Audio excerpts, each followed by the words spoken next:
শোনা যেত বঙ্গবন্ধু মরে না। যদি রাজপথ মিছিল হতো বঙ্গবন্ধুর মুক্তি চাই, মুক্তি চাই, মুক্তি চাই। তবে বিশ্ব পেত এক মহান নেতা, আমরা পেতাম ফিরে জাতির পিতা। তবে বিশ্ব পেত এক মহান নেতা, আমরা পেতাম ফিরে জাতির পিতা। যদি রাত পোহালে শোনা যেত বঙ্গবন্ধু মরে না।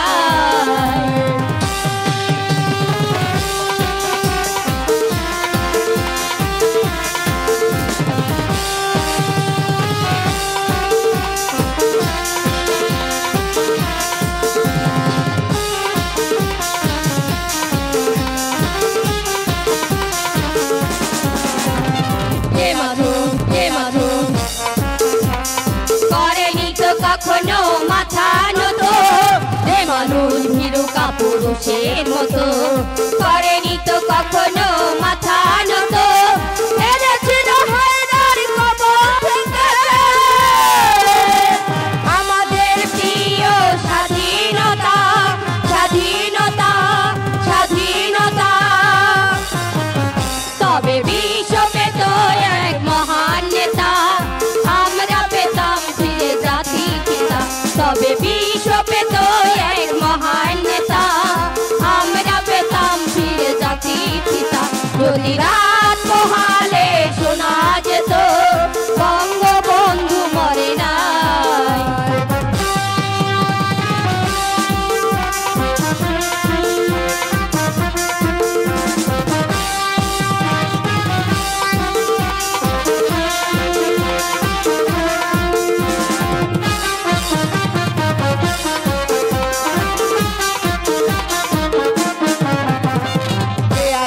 বাঙালি তার সমতুল্য, ইতিহাস একদিন দেবে তার মূল্য। কে আছো বাঙালি তার সমতুল্য, ইতিহাস একদিন দেবে তার মূল্য। সত্য কি মিথ্যার আড়াল ধরে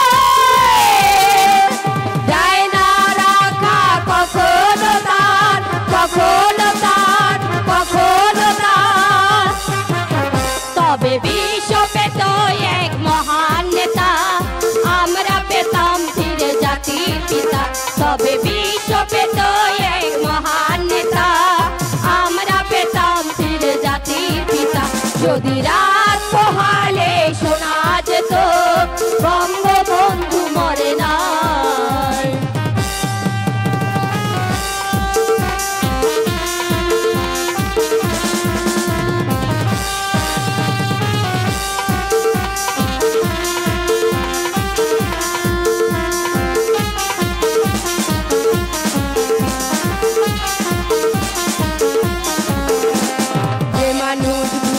পুরুষের মতো করেনি তো কখনো মাথা নত। যে মানুষ ভীরু কাপুরুষের মতো করেনি তো কখনো মাথা নত। এনেছিল হায়দার কবর থেকে আমাদের প্রিয় স্বাধীনতা, স্বাধীনতা, স্বাধীনতা। তবে বিশ্ব পেত এক মহান নেতা, আমরা পেতাম ফিরে জাতির পিতা। তবে বিশ্ব পেত এক মহান নেতা, আমরা পেতাম ফিরে জাতির পিতা। যদি রাত পোহালে শোনা যেত বঙ্গবন্ধু মরে নাই। যদি রাত পথে আমার মিছিল হতো বঙ্গবন্ধুর মুক্তি চাই, মুক্তি চাই, মুক্তি চাই। তবে বিশ্ব পেত এক মহান নেতা, আমরা পেতাম ফিরে জাতির পিতা। তবে বিশ্ব পেত এক মহান নেতা, আমরা পেতাম ফিরে জাতির পিতা। জয় বাংলা, বাংলার জয়, জয় বাংলা, বাংলার জয়, জয় বাংলা,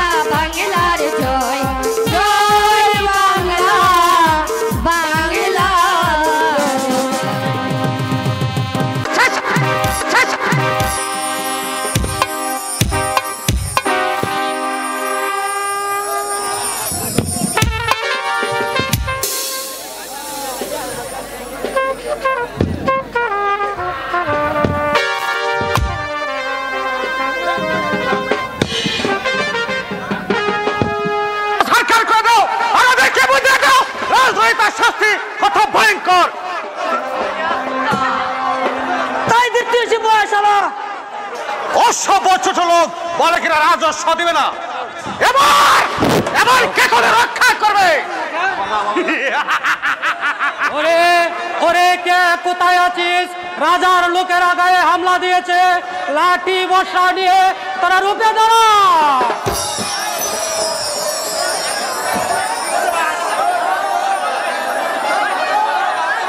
ওদের মতো চুটুলের দল রাজার বিরুদ্ধে বিদ্রোহ। এবার এবার জীবন দিয়ে তোর কেসরা দিতে হবে। না, আমরা শুধু জীবন দিতে শিখিনি, নিতেও শিখেছি। হুঁশিয়ারি কম বক্ত। তুমি হুঁশিয়ার হয়ে কথা বলো রাজার গোলাম। তোমরা ভেবেছো কি আমরা গরিব মূর্খ বলে চিরদিন তোমাদের অত্যাচারের চাবুক আমাদের মেরেই যাবে আর আমরা তা নীরবে সহ্য করব? তার হবে না। তোমরা যেমন মানুষ, আমরাও ঠিক তাই। তোমরা যেমন কে করে বেঁচে থাকার অধিকার আছে, তেমনি আমাদেরও কে করে বেঁচে থাকার অধিকার আছে। বেঁচে না থাকলেও আমাদের কিচ্ছু যায় আসে না। যারা মাথার ঘাম পায়ে ফেলে উপার্জিত অর্থে তোমাদের ধনভাণ্ডার পরিপূর্ণত করে দেয়, তাদের প্রতি যার এতটুকু সহানুভূতি বা করুণা বা মায়া নেই, আমরা তার শাসন কোনোদিন মানব না। মারবেই তো, শক্তি আছে তা তোমরা ব্যবহার করবে না। ভেবেছ রাজ কর্মচারী বলে যা কিছু করার অধিকার তোমাদের আছে, আর তোমরা ভেবেছ তোমাদের স্বৈরাচারী শাসন আমরা নীরবে সহ্য করব। শাস্তি দেব, কঠিন শাস্তি।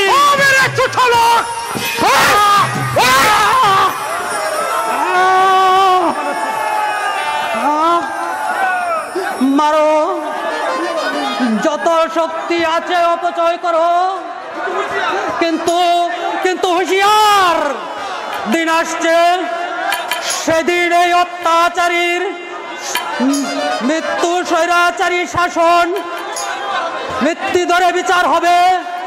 সেদিন আসার পূর্বে তোদের মতো চুটুলগুলাকে দুনিয়ার মুখ থেকে নিশ্চিহ্ন করে দেব। তবে আমার নাম মির্জা মোহাম্মদ হিম্মত কা।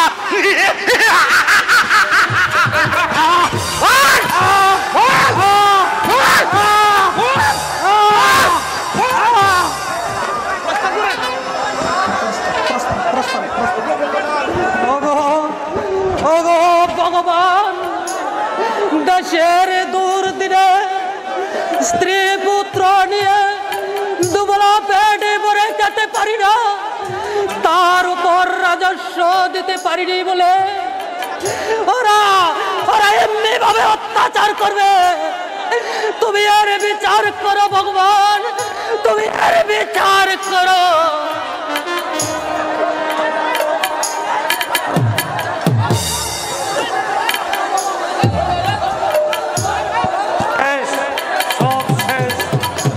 শয়তানের দল আমার ঘর বাড়ি ঝালিতে পুড়ে ছারখার করে দিয়েছে।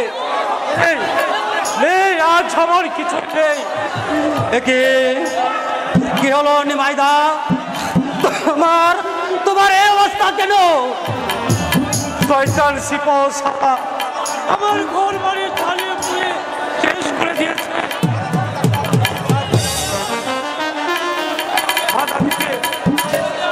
এই অবশ শিশুটিকে কোনোরকম বাধা হয়ে পারলাম, কিন্তু তাকে বাঁচাতে। ও ঠাকুর, এই নির্যাতনের শাস্তি কি ওরা পাবে না? তুমি কি দেবে না যোগ্য শাস্তি? বলো সবাই, এখন আমরা কি করবো? কাল কাছে আপনার বিচার চাইব। বিচার? হ্যাঁ, বিচার। চলো যাই রাজ দরবারে, তাদেরকে জানাই আমাদের ফরিয়াদ। দুজি রাজ দরবারে এর সুবিচার না পাই তাহলে যাবো আমরা নবাব দরবারে, নবাব জানাবো আমাদের পরিবার। তাই চলো জগাই, এই অন্যায় বিচার করতে হবে। তাই চলো জগাই, তাই চলো।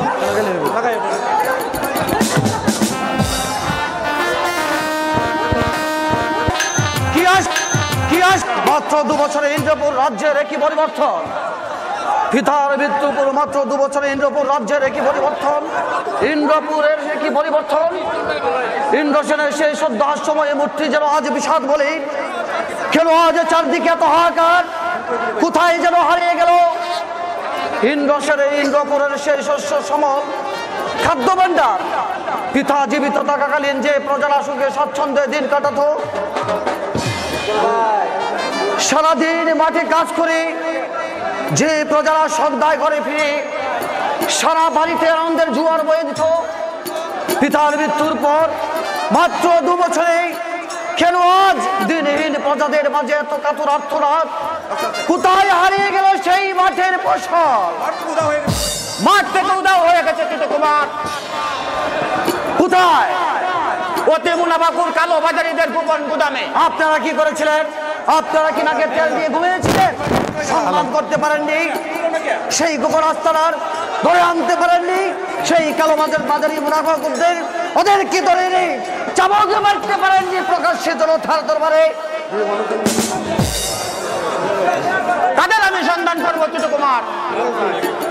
রাজ্যের প্রধান কর্মচারীরাই সেই মুনাফাকুরদের সাথে জড়িত, তাদের আমি সন্ধান করব, বিচার করব। যারা আবার দেশের সর্বনাশ করেছে, হাজার হাজার মানুষের মুখের অন্ন হরণ করেছে, তাদেরকে ধরে আমি কঠোর বিচার করব। ফরিয়াদের বিচার করুন ছোট হুজুর। কে তুমি? কি পরিচয় দিব? আমার সব ছিল, কে হাসি ছিল, একটা সোনার সংসার ছিল, কিন্তু সভ্য মানুষের চক্রান্তে দেড় জোড়া কৃত্রিম দুর্ভিক্ষে নিঃস্বরিক্ত জলজীর্ণ এক মানুষ, 1099 মানুষের মধ্যে আমিও একজন। কি তোমার অভিযোগ? আমার অভিযোগ। কার বিরুদ্ধে তোমার অভিযোগ? আমার অভিযোগ রাজ শাসনতন্ত্রের বিরুদ্ধে। আমার অভিযোগ যুবরাজ ইন্দ্রসেনের বিরুদ্ধে। অপরাধ আমরা ঘরে মাঠে পেটে ভাত নেই, সারাদিন উপোস থাকার পরেও করিনি, এ অবস্থা রাজস্ব দিতে পারিনি বলে যুবরাজের হুকুমে সিপাহ সালামার শেষ করে দিয়েছে। কে শক্তি আছে বলে সাধারণ মানুষের মাঝে এত অত্যাচার? শুধু তাই, আমার রাতের অন্ধকারে সিপাহ সালা আমার স্ত্রীকে ইজ্জত করেন, উদ্যত হলে আমার স্ত্রী দা হাতে তেড়ে আসে, আর সেই অপরাধে আমার স্ত্রীকে হত্যা করে এই অবশ শিশুটিকে অগ্নিকুণ্ডে চুড়ে ফেলে দিয়েছিল। শিশুর করুণ আর্তনাদ শুনে ওকে আমি অগ্নিকুণ্ডে চাপ দিয়ে মৃত্যুর হাত থেকে বাঁচিয়ে আনলাম। বলুন বলুন ছোট কুমার, কি অপরাধ আমরা করেছি যার ফলে আমাদের উপর এত নির্যাতন? না না না, অসহ্য অসহ্য দেওয়ানজি, তাদের অন্যায় আদেশকে আমি কিছুতে বরদাস্ত করব না। তার ন্যায় নীতির উপর বিশ্বাস রেখে পিতা মৃত্যুর পূর্বে তার হাতে রাজ্যভার তুলে দিয়ে যায়। আজ সেই ক্ষমতার বলে সাধারণ মানুষের মধ্যে অত্যাচার আমি কিছুতেই সহ্য করব না। এর একটা বিহিত আমাকে করতেই হবে।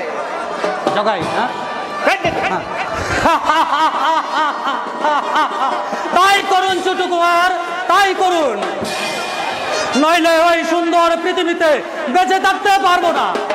তুমি আবার কে? আমি রাজ কর্মচারীদের এক নির্যাতিত পেতার্তা। কি চাই তোমার? বিচার। ওই ওই দেখছেন না আমার গায়ে একটা চাবুকের আঘাতে কেমন হরে জমা হয়ে আছে,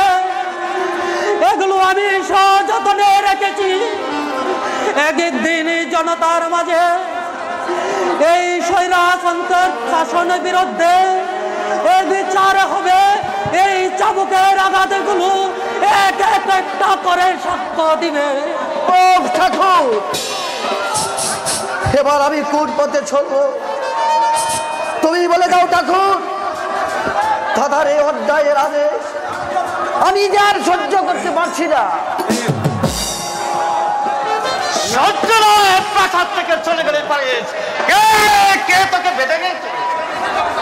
চলে আমি ঠিক হয়ে যাবো দাদা, কিন্তু যাবার পূর্বে তোমাদের শক্তির দর্পটা ভেঙে চুরমার করে দিয়ে যাবো। আমার সম্মুখে দাঁড়িয়ে অদ্ভুত প্রকাশ করবে না। বলো দাদা, রাজস্ব না দেওয়ার অপরাধে কেন তুমি প্রজাদের ঘর বাড়ি জ্বালিয়ে দেওয়ার আদেশ দিয়েছিলে? মিথ্যা বলবেন না ছোট কুমার। শাস্তির ভয়ে মিথ্যা বললে ভগবানের বিচার থেকে রেহাই পাবে না।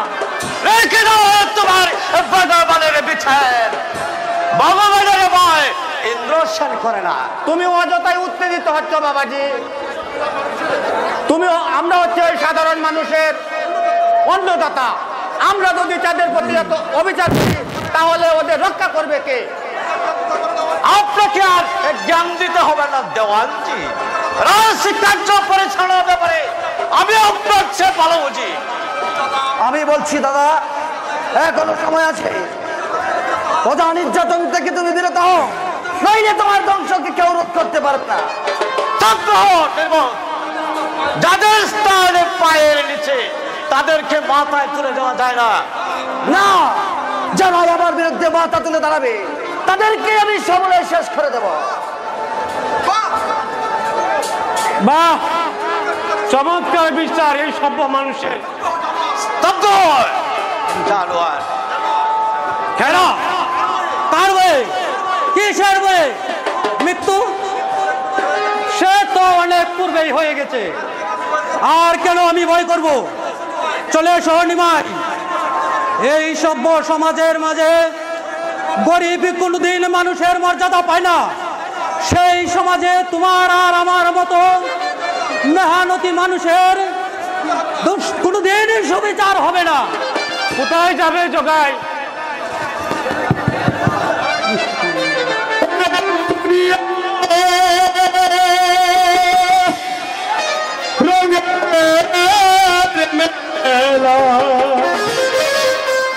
দম ফুরাইলে কিছুই নাই, হঠাৎ করে দেখবি একদিন পাগল তায়ার দেশে নাই, হঠাৎ করে দেখবি একদিন পাগলা তায়ার দেশে নাই। এই দুনিয়া রঙের মেলা, এই দুনিয়া রঙের মেলা, এই দুনিয়া রঙের মেলা নাই নাই, একদিন পাগল তায়ার দেশে নাই, হঠাৎ করে দেখবি একদিন পাগলা তায়ার দেশে নাই। আরমান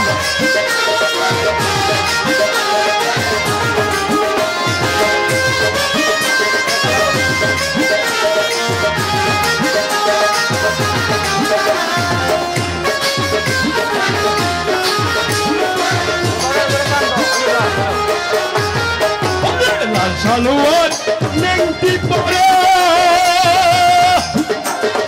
আমার মতো আছে যারা, লাল সালোয়ার নেংটি পরে সাধু বেশে ঘুরে যারা, তারা সবাই কি আর প্রেমে মরা, সবাই কুঠিয়ে প্রেমের মরা, সবাই দিয়ে প্রেমের মরা বন্ধু রূপ ধৈরা আছে সাই। হঠাৎ করে দেখবি একদিন পাগল তারার দেশে নাই, হঠাৎ করে দেখবি একদিন পাগলা তারার দেশে নাই। এই দুনিয়া রঙের মেলা, এই দুনিয়া রঙের মেলা, এই দুনিয়া রঙের মেলা, দম ঘুরাইলে কিছু নাই, হঠাৎ করে দেখবি একদিন পাগল তারার দেশে নাই, হঠাৎ করে দেখবি একদিন পাগলা তারার দেশে নাই।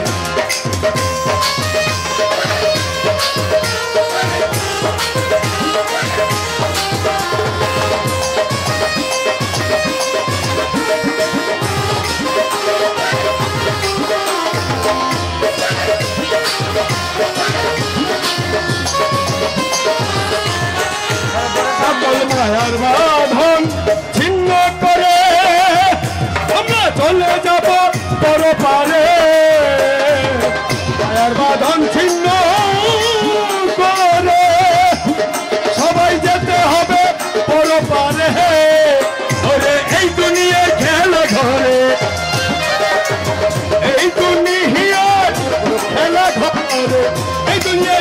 ঘরে আমার কোনো দরকার নাই হঠাৎ করে দেখি পাগল তারার দেশে নাই হঠাৎ করে দেখি একদিন পাগলা তারার দেশে নাই এই দুনিয়া রঙের মেলা এই দুনিয়া রঙের মেলা এই দুনিয়া রঙের মেলা দম ঘুরাইলে কিছুই নাই হঠাৎ করে দেখি একদিন পাগলা তারার দেশে নাই হঠাৎ করে দেখি একদিন পাগল তারার দেশে নাই হঠাৎ করে দেখি একদিন পাগল তারার দেশে নাই।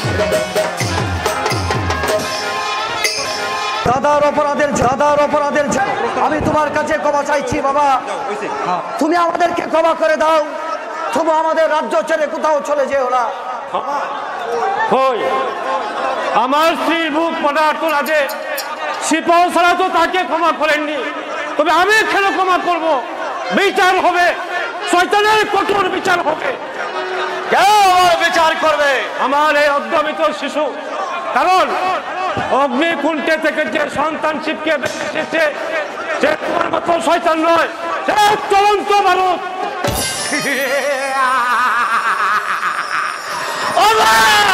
বিচার করবে একটা অর্ধমৃত শিশু? হ্যাঁ, এই অর্ধমৃত শিশুকে বুক প্রতিটি জনগণে আমার অগ্নিময় বাণী ছড়িয়ে যাবে। যারা দলে একদিন দলে দলে ঘুমন্ত নারী ছুটে আসবে, তাদের দানবী শক্তি নিয়ে জনতার দরবারে,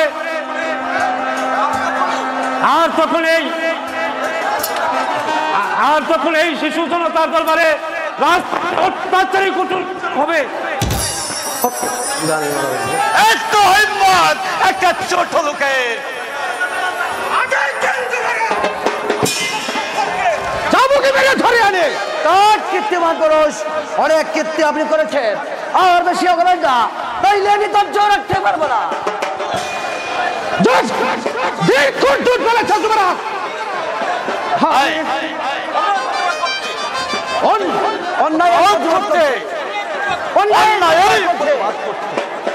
এসব নিবৃত্ত মানুষের সাথে মিশে আমি অন্যায়ের শাসনকে অত্যন্ত করে দেব, তারপর তোমাদের মতো জানোয়ারদেরকে হত্যা করে প্রজাদের সিংহাসন আমি প্রজাদের হাতে ফিরিয়ে দেব। তাদের হাতে পায়ে ধরে অন্যায়ের ক্ষমা চেয়ে নেব।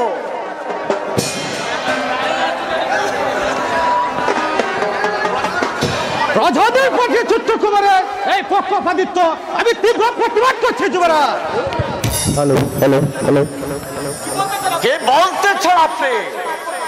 ছোট্ট কুমারকে প্রাসাদ থেকে সরিয়ে আপনার শাসনতন্ত্রের পথ মুক্ত করে। ছোট্ট কুমারের জন্য আমি ভাবছি না সিপাহ সালা, ভাবছি রাজ সিংহাসন করো না ভাই বলো। এবার আমি কোন পথে যাব?